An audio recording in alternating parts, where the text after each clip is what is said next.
Especial NAIA 45 anos. Realização Rádio Web UFPA. Olá, você ligado na Rádio Web UFPA, eu sou Fabrício Queiroz e a partir de agora você acompanha o programa UFPA Pesquisa, uma edição especial que faz parte de uma série de programas em homenagem aos 45 anos do Núcleo de Altos Estudos Amazônicos, o NAIA. Nesse programa vamos falar sobre o Programa de Pós-Graduação em Desenvolvimento Sustentável do Trópico Úmido, PDTU. Para falar sobre a história e a atuação desse programa aqui na universidade e na região amazônica, eu recebo hoje dois convidados. Vou conversar com a professora Mirleide Char Bahia. Ela é professora adjunta da UFPA, pesquisadora do NAIA e coordena o PDTU. Professora Mirleide, muito obrigado pela sua participação, bem-vinda. Nós que agradecemos o convite e a possibilidade de participar. Obrigado, professora Mirleide. E também estamos recebendo José Maria Reis e Souza Júnior.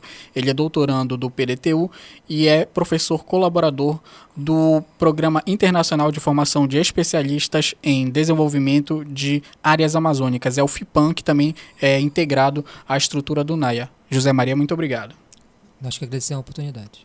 Obrigado aos nossos convidados. Eu vou começar o programa conversando com a professora Mirleide. Ela vai contar para a gente um pouco da história do PDTU e em que áreas de conhecimento ele atua aqui na universidade, professora.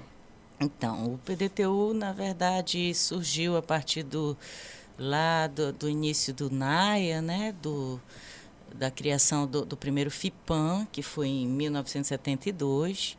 E, a partir disso, foi se consolidando e foi criado o mestrado em Planejamento do Desenvolvimento, que foi em 77.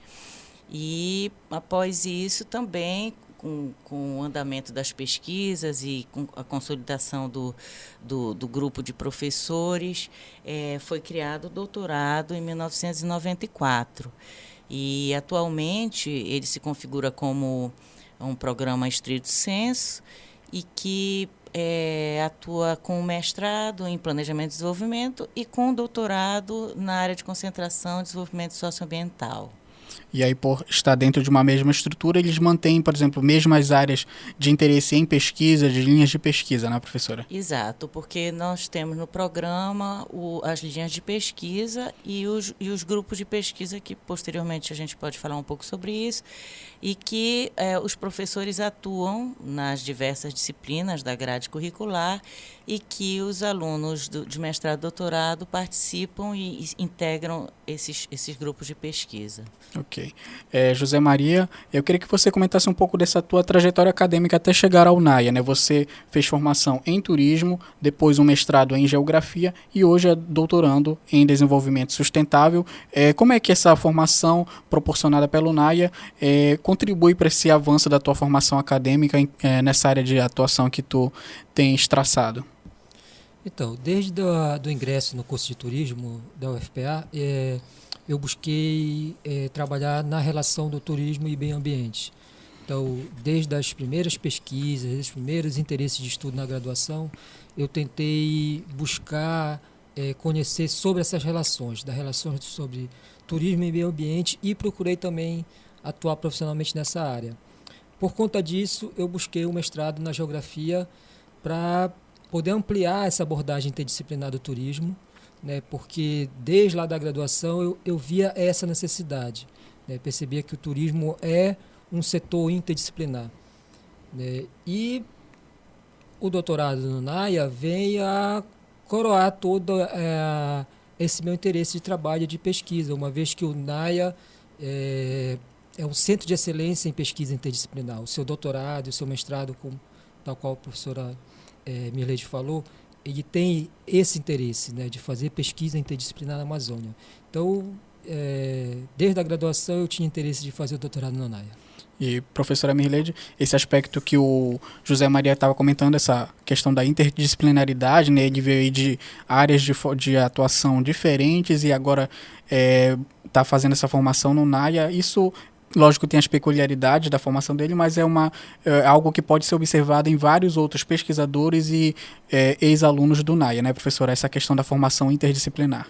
Isso, e que é considerado um aspecto enriquecedor para os debates, porque são professores e alunos que vêm de áreas de conhecimento diferentes e que, nesse diálogo E nessas interfaces podem construir várias coisas juntos, né? Podem trazer os seus olhares a partir dos seus universos de formação, e com isso há um debate rico dentro das aulas, né? Das pesquisas, enfim, dos grupos de pesquisa que atuam no programa de pós-graduação em desenvolvimento sustentável trópico úmido. Ok. E outro aspecto, além da interdisciplinaridade, que também pode ser considerado uma marca do NAIA, é essa preocupação deles com a discussão amazônica, mas não apenas no seu aspecto regional ou brasileiro, né, mas assim no seu aspecto internacional. É a discussão no âmbito da Panamazônia, né, professora? Exato.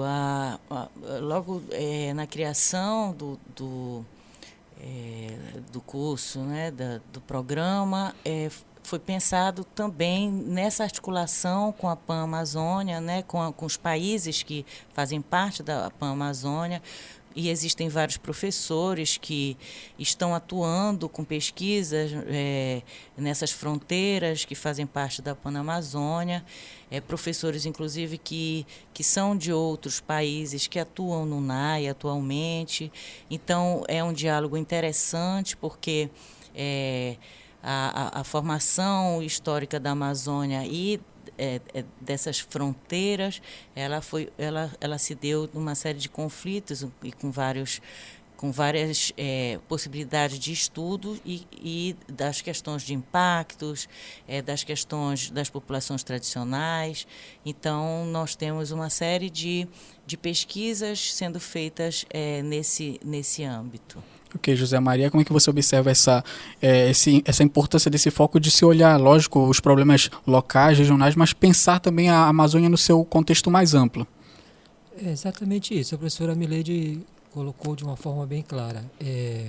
O NAIA surge dessa necessidade de se abordar a Amazônia de um ponto de vista interdisciplinar e internacional, né? Então, a Amazônia, enquanto um território vasto, diverso, complexo, ele tem essa necessidade. Se a gente for olhar um pouco a história, o período de criação do NAIA, a década de 70 do século passado, a gente tinha aí os grandes projetos, começando na Amazônia, a ocupação da terra na Amazônia, né? Então, o NAIA surge dessa necessidade de poder dar conta de produzir conhecimento e produzir política que fosse adequada a toda essa diversidade amazônica. Ok. E como vocês têm ressaltado, toda essa variedade de discussões que a Amazônia proporciona, por exemplo, por causa da influência das ações governamentais, tem sido uma prioridade, né, do NAIA, do PDTU também. Por consequência, como é que vocês veem a importância desse enfoque da realidade amazônica e que repercussão isso tem tido, de repente, na própria universidade ou junto a outros pesquisadores brasileiros, internacionais? Qual é que tem sido a repercussão dessa abordagem amazônica feita na Amazônia? Tem sido de extrema importância, porque a vivência Amazônia das populações, ela é uma vivência que é cheia de crises e de problemas estruturais e de problemas de inserção de empresas internacionais. Então, a gente tem vários professores, existem professores, a professora Edna Castro, a professora Rosa Acevedo, são professoras que atualmente têm debatido, têm discutido essa questão das populações tradicionais, e a professora Edna Acevedo Edna Castro tem se concentrado em algumas pesquisas que falam exatamente desses impactos das barragens, atualmente falando um pouco também de todos esses impactos que as empresas internacionais têm trazido para a região amazônica.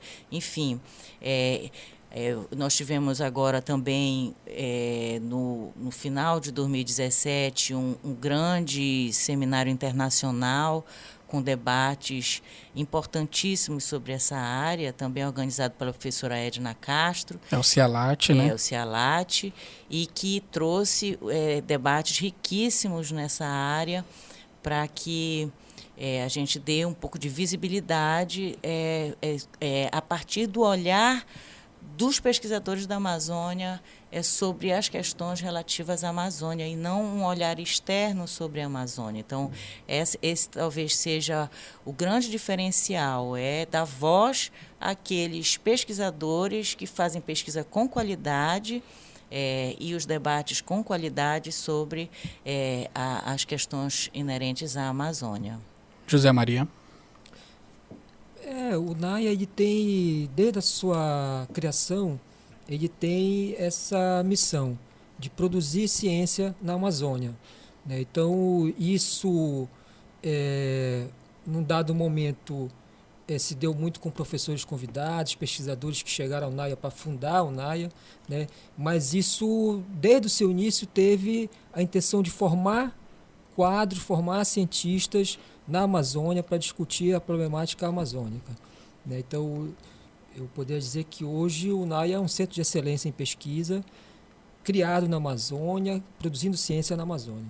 E para uma atestação, vamos dizer, disso, é justamente a última avaliação da Coordenação de Aperfeiçoamento de Pessoal de Nível Superior, foi divulgada no finalzinho de 2017, né, que avaliou o PDTU com a nota 6, que já é um nível elevado, né, uma escala que vai de 1 a 7, o NAIA, o PDTU está com a nota 6, né, professora? Queria que a senhora comentasse um pouco da relevância dessa avaliação e também que desafios essa avaliação traz, né, para o futuro do PDTU. A avaliação da CAPES, ela tem uma relevância no aspecto de reconhecimento de vários anos de pesquisa que o programa vem desenvolvendo, né? Nessa questão da excelência nas pesquisas que tem se dado aqui na região amazônica. E nós, as notas 6 e 7, em nível nacional, elas passam a fazer parte de um programa de excelência no Brasil, né?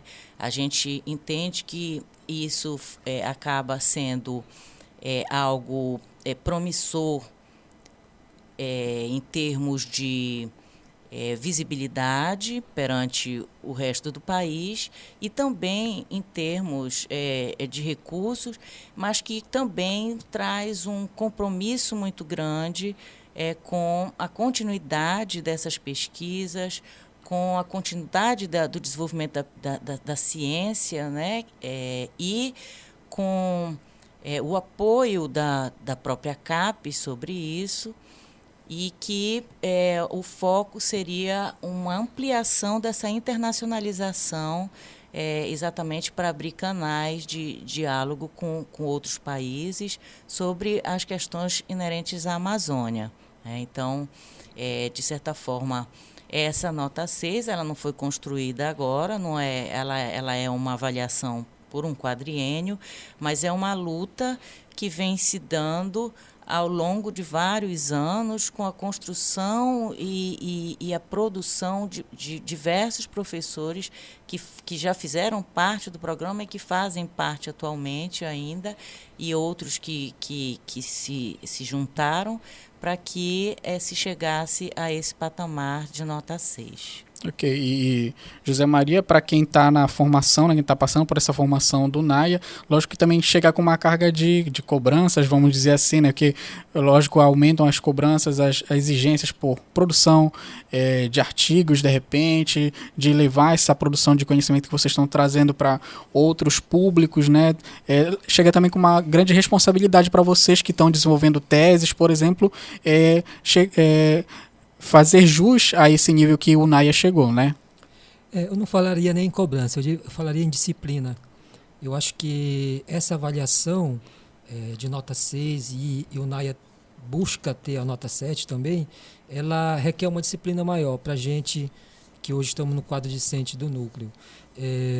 E disciplina requer dedicação, requer trabalho. Então, o que vai aumentar é a dedicação e o trabalho e a satisfação também, né? Porque uma vez formado, uma vez mestre ou doutor formado pelo NAIA, você sabe que está saindo de um centro de excelência nacional e internacional e que isso futuramente vai ser um ganho para a sua vida pessoal e profissional. Rádio Web UFPA, apresentando o programa UFPA Pesquisa. Hoje estamos apresentando o programa de pós-graduação em desenvolvimento sustentável do Trópico Úmido, um programa que faz parte da série em homenagem aos 45 anos do NAIA. A gente vai para um pequeno intervalo e volta já já. Estou recebendo hoje a professora Mirleide Char Bahia e também o professor José Maria Reis e Souza Júnior. A gente volta já já. Rádio Web UFPA, divulgando o conhecimento.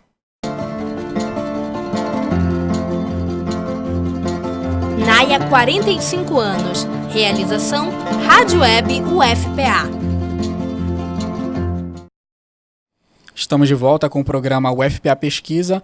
Esse programa faz parte de uma série em homenagem aos 45 anos do Núcleo de Altos Estudos Amazônicos, o NAIA, e hoje estamos falando do Programa de Pós-Graduação em Desenvolvimento Sustentável do Trópico Úmido. Aqui no estúdio estou recebendo a professora Mirleide Char Bahia, professora adjunta da UFPA, pesquisadora do NAIA e coordenadora do PDTU. Também estou recebendo o José Maria Reis e Souza Júnior, ele é doutorando do PDTU e também colabora com o Programa Internacional de Formação de Especialistas em Desenvolvimento de Áreas Amazônicas, o FIPAM, também vinculado ao NAIA. Nesse bloco a gente vai comentar um pouco da produção que vocês vêm desenvolvendo, lógico que também vamos mencionar um pouco dos grupos de pesquisa e tudo mais, mas a gente quer exemplificar um pouco dessa produção que o NAIA e o PDTU têm. Vamos começar falando com a professora Mirleide, ela vai comentar um pouco das linhas de pesquisa em que ela atua, que tem um pouco a ver com aspectos relacionados ao lazer, né, professora? Por que discutir esse elemento da vida humana? Sim, a discussão do lazer, ela não vem de agora, desde a década de 80, ela vem sido debatida numa perspectiva sociológica, de uma superação da lógica de trabalho como algo único na vida humana, e passou também a fazer parte como direito social dentro da Constituição a partir de 1988. E, portanto, o debate sobre o lazer, ele é um debate importante para a vida cotidiana, não só como direito social, né, que atualmente a gente vem sendo extorquido, né, dos nossos direitos sociais. Ele faz parte de um desses direitos sociais e numa conjuntura de necessidade humana também, né? Necessidade para a qualidade de vida humana. Então, alguns debates têm sido travados nesse sentido, dele não ser uma contradição ao trabalho, né? Dele ser um complemento ao trabalho como algo necessário a horas de trabalho, mais horas de descanso e de possibilidades também de viver contribuições culturais, interações com os outros, enfim, diversas formas de vivência desses momentos de lazer. Ok, e professora, nesse aspecto aí que a senhora tem abordado dessa importância de discutir o lazer não como um direito humano mesmo, né, professora? A senhora desenvolveu inclusive a sua tese no PDTU, né? A sua tese foi intitulada O Lazer e as Relações Socioambientais em Belém, Pará. Que reflexões a senhora fez sobre esse aspecto do lazer na nossa realidade, na realidade da nossa cidade aqui, professora? Vários aspectos foram percebidos, né? Inclusive uma conjuntura do lazer fazer parte da Constituição, mas ele não ser efetivamente contemplado em políticas públicas que democratizem esse lazer para a população como um todo. No uso dos espaços da cidade, né? Então, na criação de políticas públicas que explorem esses espaços. Então, há uma contradição nesse campo de relações do lazer, que é uma contradição entre a necessidade humana de você ver as pessoas querendo espaços, querendo programações, querendo ir para áreas verdes, e uma certa inadequação em relação às políticas públicas criadas para isso, para dar conta dessas demandas e dessas necessidades humanas das nossas cidades. E a senhora focou em alguns espaços de lazer aqui na cidade, não foi, professora? Exato. O foco não era exatamente nos espaços de lazer, mas sim nas práticas de lazer das pessoas. E que, de certa forma, a gente observou em 3 espaços diferentes, que se configuram, inclusive, como espaços de formatos diferentes, de administração diferente, que foi uma unidade de conservação, que foi o Parque do Tinga, que foi recentemente reinaugurado, que é uma área de proteção ambiental, né? Na verdade, é um parque estadual. Um jardim botânico, que é o Jardim Botânico Bosco Rodrigues Alves, e numa praça pública, porque são espaços, inclusive, de acesso diferenciado, de projeto diferenciado, de administração pública diferenciada. Então, nesses espaços, a gente encontrou uma série de nuances e de deficiências, né, que, apesar da população fazer por conta própria, né, ela precisa também desse auxílio e dessa adequação do poder público às verbas que ele recebe para executar políticas públicas relacionadas ao lazer para a população. Ok. E, professora, esse é uma pesquisa que deu origem, de repente, a toda uma trajetória sua, né, voltada para essas pesquisas sobre o lazer. Hoje a senhora lidera um grupo de pesquisa, que é Grupo de Pesquisas em Lazer, Ambiente e Sociedade. Queria que você comentasse brevemente algumas pesquisas, trabalhos desenvolvidos no momento, né? A tese foi em 2012, não é isso, professora? E o que vocês têm feito ultimamente?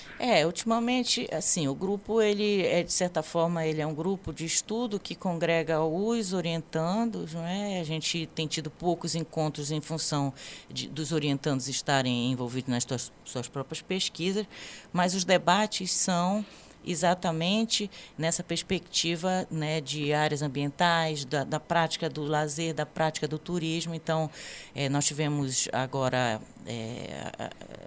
entre ontem e hoje, defesas de dissertações de mestrado que tratam sobre várias perspectivas do turismo na Ilha do Marajó, né, desde essa atuação da governança, né, da participação popular, das políticas públicas, até as dificuldades com o transporte e também a perspectiva socioambiental, por ser uma área de proteção ambiental, a Ilha do Marajó, né? Ali Soure, que tem uma RESEX, que é uma reserva extrativista, com características específicas de uso nesses espaços. Então, atualmente, temos também outro orientando que está desenvolvendo um trabalho no Revis, né, o Refúgio de Vida Silvestre da Amazônia, ali, que é a antiga área da Pirelli, e outro aluno também está desenvolvendo trabalhos relativos a espaços de lazer na cidade, fazendo suas pesquisas de mestrado, respectivamente. Então, tem sido mais ou menos, né, nesse âmbito que nós temos discutido e tem sido a nossa linha de leituras e de debates dentro das produções científicas. Tá certo, professora Mirleide. Agora eu vou conversar com o José Maria para ele comentar um pouco do momento atual, que ele está fazendo também a sua tese agora. Ele está realizando uma pesquisa que trata de cultura comunitária e de um programa, de uma política pública em específico que tratou da criação dos pontos de cultura no Brasil, né? Queria que primeiramente você falasse o que são os pontos de cultura e que transformações esses pontos possibilitam no acesso à cultura aqui no Brasil, José Maria. Bem, pontos de cultura são uma prática social. A primeira perspectiva que a gente tem que ter em mente quando fala de pontos de cultura é isso, é uma prática social. E como toda prática social, ela tem diversas dimensões que precisam ser abordadas, né? A dimensão cultural, social, econômica, ambiental. Então, o ponto de cultura ele é uma ação cultural, uma ação sociocultural desenvolvida por um projeto, ou por uma ONG, ou por uma associação comunitária, uma fundação. Ou seja, ponto de cultura é aquilo que incide sobre a sociedade. Ele desenvolve projetos na área de educação, comunicação, turismo, lazer. Então, eu poderia dizer que ponto de cultura é uma ação sociocultural no local, na localidade. E aí como é que essas ações são fortalecidas por meio de uma política pública? Como é que isso ocorreu? Exatamente. Eu posso dizer que a fundação, o fundamento do ponto de cultura é a cultura comunitária. É aquela cultura feita na comunidade, na base. Em 2006, o Ministério da Cultura do Brasil criou o programa Cultura Viva, que é o programa onde estão colocados, digamos assim, né, da política, os pontos de cultura.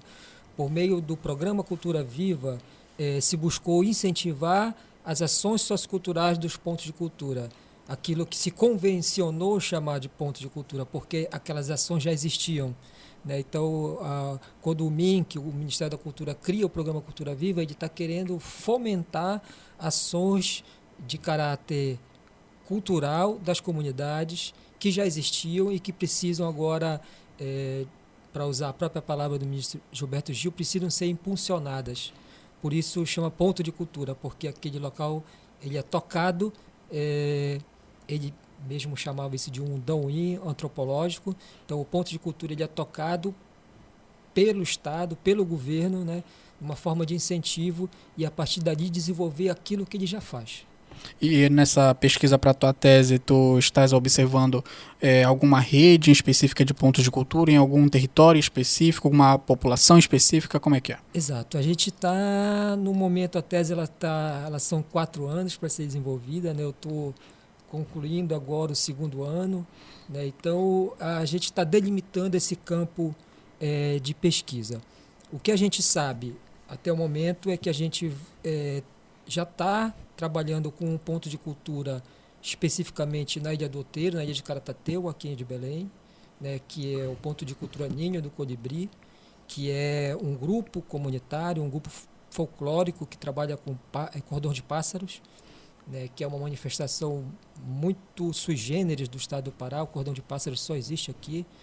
A gente também vai iniciar a pesquisa ainda com um ponto de cultura localizado em Brasília, e também já fez a parte da pesquisa na América Latina, no Chile, quando eu cheguei há poucos dias do Chile, e lá a gente observou alguns grupos de cultura comunitária também.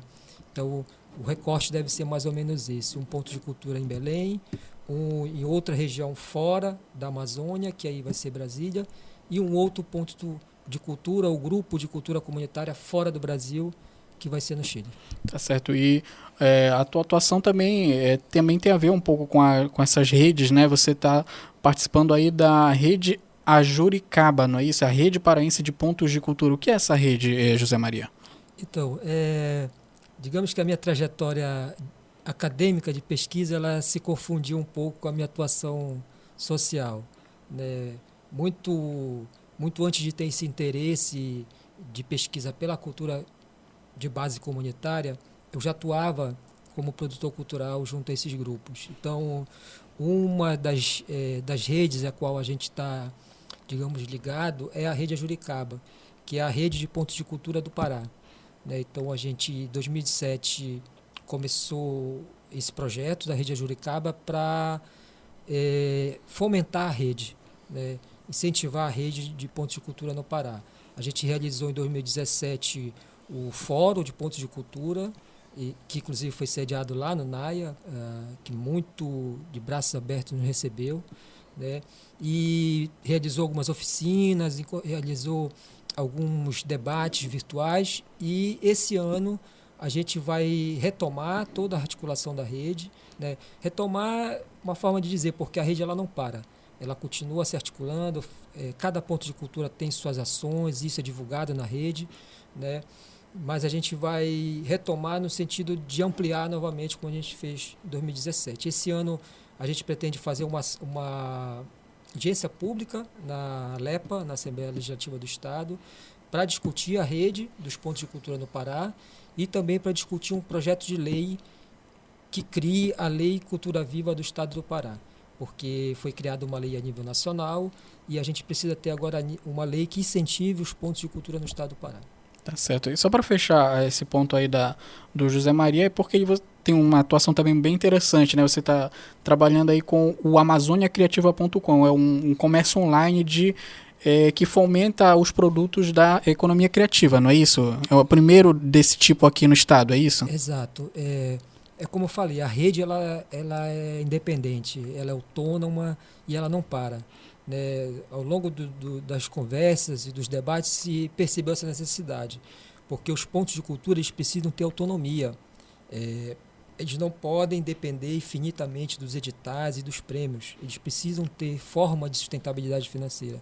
E aí surgiu essa ideia de criar o Amazônia Criativa, o amazoniacriativa.com, que é um portal de e-commerce onde todos esses pontos de cultura vão poder disponibilizar os seus produtos culturais para comercializar.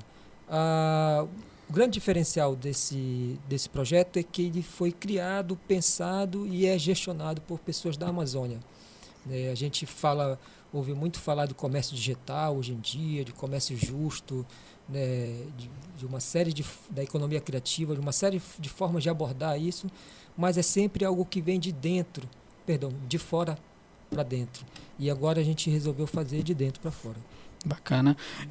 A professora Mirleide, eu queria que a senhora comentasse, na verdade, porque a gente falou aqui da linha de pesquisa de vocês, os trabalhos que vocês vêm desenvolvendo, mas, na verdade, é uma pequena parte de um universo muito grande de pesquisas que o PDTU, que o NAIA desenvolve em diversas áreas de interesse para a Amazônia, desde a economia, as populações tradicionais, a questão dos territórios na região amazônica, as fronteiras. Sim, estou só citando alguns exemplos, mas existe uma grande variedade. Eu queria que você comentasse um pouco de como é que, por exemplo, as linhas de pesquisa, os grupos de pesquisa que hoje atuam no PDTU, para a gente ter uma noção da abrangência do trabalho que vocês realizam. Tá, eu trouxe uma cola. Fica à vontade, professora. Porque são muitas linhas de pesquisa, né? Então, nós temos a linha de pesquisa... Tá perto aqui, né? A linha de pesquisa de desenvolvimento econômico, regional e agrário, que nós temos 2 grupos registrados, Dinâmica Agrária e Desenvolvimento Sustentável na Amazônia, que o líder é o professor Francisco de Assis Costa, História Econômica e Planejamento Público na Amazônia, professor Fábio Castro da Silva. Outra linha de pesquisa é de Estado, Instituições, Planejamento e Políticas Públicas. Então, nessa linha, nós temos 3 grupos de pesquisa, que são análise e avaliação de políticas públicas, que o professor Armin Mates coordena, o Núcleo de Estudos de Governabilidade e Políticas na Amazônia, o professor José Vidal, e Defesa e Fronteira na Amazônia Internacional, o professor Durbens Martins Nascimento. Na linha de pesquisa Gestão de Recursos Naturais, nós temos o Grupo de Pesquisa, Desenvolvimento e Uso dos Recursos Naturais na Amazônia, coordenado pela professora Oriana Trindade de Almeida, e Políticas Públicas e Mudanças Institucional, coordenado pela professora Nívia Ravena. E na 4ª linha de pesquisa que nós temos a linha de pesquisa Sociedade, Urbanização e Estudos Populacionais, na qual fazem parte 7 grupos de pesquisa. Trabalho em empresas e mercados globalizados, que a professora Edna Castro atua como coordenadora, Meio Ambiente, População e Desenvolvimento da Amazônia, que o professor Luiz Eduardo Aragon Vaca atua, Ordenamento Territorial e Urbano Diversidade na Amazônia, que o professor Dr. Sancler Trindade atua, Turismo, Cultura e Meio Ambiente, que quem é o líder é o professor Silvio Lima Figueiredo, Laboratório Nova Cartografia Social, Processos de Territorialização, Identidades Coletivas e Movimentos Sociais, com a atuação da professora Rosa Acevedo e a atuação do professor Alfredo Wagner como colaborador, que é um professor da UFAM, salvo engano, da Federal do Amazonas. Grupo de Pesquisa Lazer, Ambiente e Sociedade, que foi o que a gente comentou um pouquinho aqui, que eu estou como líder do grupo, e Biodiversidade e Gestão dos Recursos Naturais e Sociedade no Escudo das Guianas, que é a líder do grupo, é a professora Lígia Terezinha Simonian. Então, nós temos uma diversidade de linhas, né? Nós temos 4 linhas de pesquisa com um grande número de grupos de pesquisa vinculados a eles e, consequentemente, um grupo de alunos de mestrado e doutorado também vinculados a essas linhas de pesquisa e a esses grupos de pesquisa. Isso aí, só para a gente mencionar a abrangência e a variedade dos estudos que o PDTU desenvolve aqui na UFPA. E, voltando, a gente está chegando ao final do programa, mas eu queria fazer uma pergunta que salta a atenção pelo que vocês mencionaram. Vocês ambos mencionaram em alguns aspectos a questão das políticas públicas, né? E voltados aí para esse aspecto do turismo, do lazer, da cultura, né? Mas isso a gente pode ver, até a própria professora mencionou aí como vários desses grupos discutem as políticas públicas, né?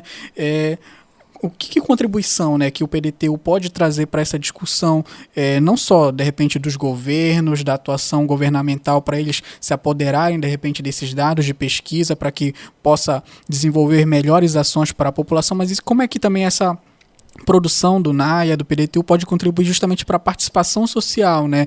Que vocês também discutiram aí muito a importância dos agentes, das pessoas, das comunidades também terem uma atuação ativa e buscarem melhores alternativas, melhores condições para ter acesso aos seus direitos, né? Várias pesquisas acabam sendo dialogadas com pessoas que atuam. Na verdade, alguns alunos nossos, né, fazem parte, inclusive, de órgãos que atuam com políticas públicas. Então, de certa forma, as pesquisas que são realizadas, elas têm ido a público também, tem a participação de alguns professores. Atualmente, há pouco tempo, a professora Edna Castro foi falar um pouco sobre esses problemas da hidra na televisão, enfim, deu um pouco de visibilidade às pesquisas que têm sido feitas. Nos próprios congressos isso tem sido colocado, e em alguns debates também, e as próprias pesquisas. A intenção é que haja um momento que o poder público possa, né, vir beber na fonte também desses diálogos que possa ter com os pesquisadores. E algumas dessas pesquisas também têm características de atuação diretamente com as comunidades e, portanto, procurar olhar criticamente esses problemas das comunidades e tentar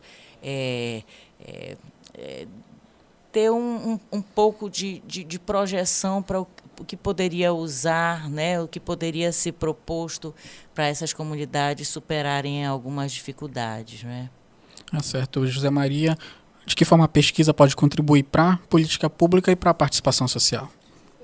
Complementando só o que a professora Milete falou, eu acho que o NAIA, desde a sua fundação, teve esse compromisso de estar com as populações, de estar, né, de pelo menos dar ouvido, né, e fazer ser ouvido a essas populações. A gente no NAIA, e isso eu aprendi na sala de aula, né, a ciência ela é crítica, ela precisa ser crítica, ela precisa saber quais são os seus parâmetros, ela precisa saber qual é a realidade que ela está inserida. E dessa forma, ela não tem como ficar de olhos fechados para as problemáticas. Então, eu acho que o NAIA, eu poderia dizer que dos seus principais, digamos, pontos positivos seria essa possibilidade, né, de fazer com que a ciência, de que a sua produção científica tenha vazão, que ela vá para a sociedade, que ela tenha uma importância, que ela tenha um fundamento, ela tenha uma necessidade de existir. A gente acredita numa ciência que tem necessidade de existir. Então, essa necessidade ela está nesse sentido, de dar ouvido, de ser funcional. Não é dar função à ciência, mas que ela tenha alguma funcionalidade na sociedade, né? Então, o pensamento crítico ele precisa estar a serviço da sociedade. E essa é uma das missões do NAIA. E só para complementar também, em vários momentos, inclusive especificamente nesse ano de comemorações, né, alusivas aos 45 anos do NAIA, tem uma programação vasta de seminários, né? E em anos anteriores também, em vários momentos, a discussão sobre barragens, sobre impactos, sobre as populações tradicionais, e isso, de certa forma, traz um debate que tem a participação não apenas do meio acadêmico, mas também as comunidades têm sido chamadas, a professora Rosa chama as comunidades que ela trabalha para participarem dos debates. Então, isso tem realmente sido uma prática no NAIA, como o José Maria fala, de dar voz a essas populações e de debater os seus problemas, né, as suas angústias, os seus percalços em decorrência de uma série de fatores, né? E queria também deixar um pouco uma questão que, só para complementar essa nossa possibilidade de inserção dos debates da Amazônia num âmbito internacional, o José Maria tocou no assunto. Ele esteve um período no Chile e o ano passado nós conseguimos, né, viabilizar por meio da Propesp e das bolsas que são disponibilizadas para doutorado de sanduíche no exterior, nós conseguimos que vários alunos fossem para fora do país, né? Foram duas alunas para Portugal, uma para a Colômbia, um para os Estados Unidos, o Zé Maria para o Chile e uma para a Índia, né? Esse ano nós tivemos novamente essa possibilidade de bolsas e nós estaremos também mandando 2 alunos para a Espanha, para Barcelona, um aluno para a Inglaterra, e um aluno para a Colômbia, né? Então, isso ajuda também esses diálogos com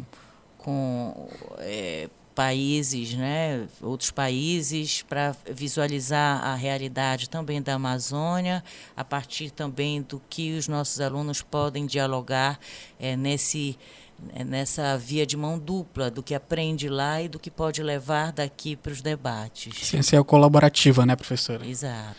Gente, muito obrigado pela participação de vocês. Eu não sei se faltou perguntar alguma coisa, algo que vocês queiram acrescentar no final desse programa, considerações finais?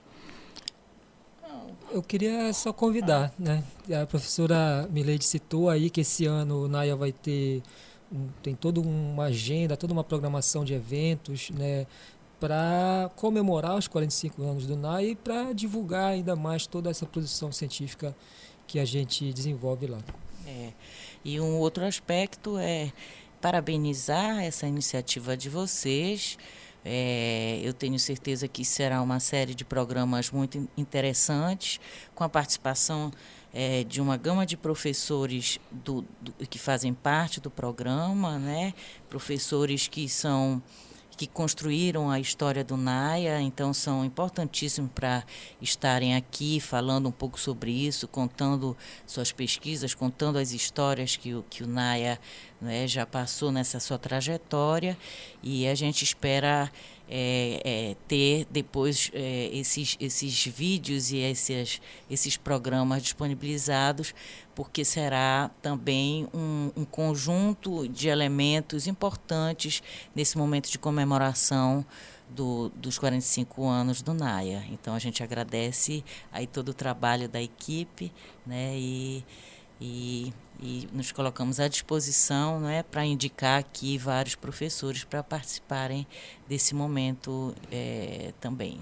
Obrigado mais uma vez, professora Mirleide, José Maria. E para quem quiser conhecer mais sobre o PDTU, ter mais informações, de repente saber os períodos de seleção, você pode acessar o site ppgdstu.propesp.ufpa.br. Lá você vai encontrar todas as informações sobre as dissertações, teses, seminários, enfim, tudo que é produzido pela equipe do PDTU. Mais uma vez, professora Mirleide, José Maria, muito obrigado pela participação de vocês. Obrigada também.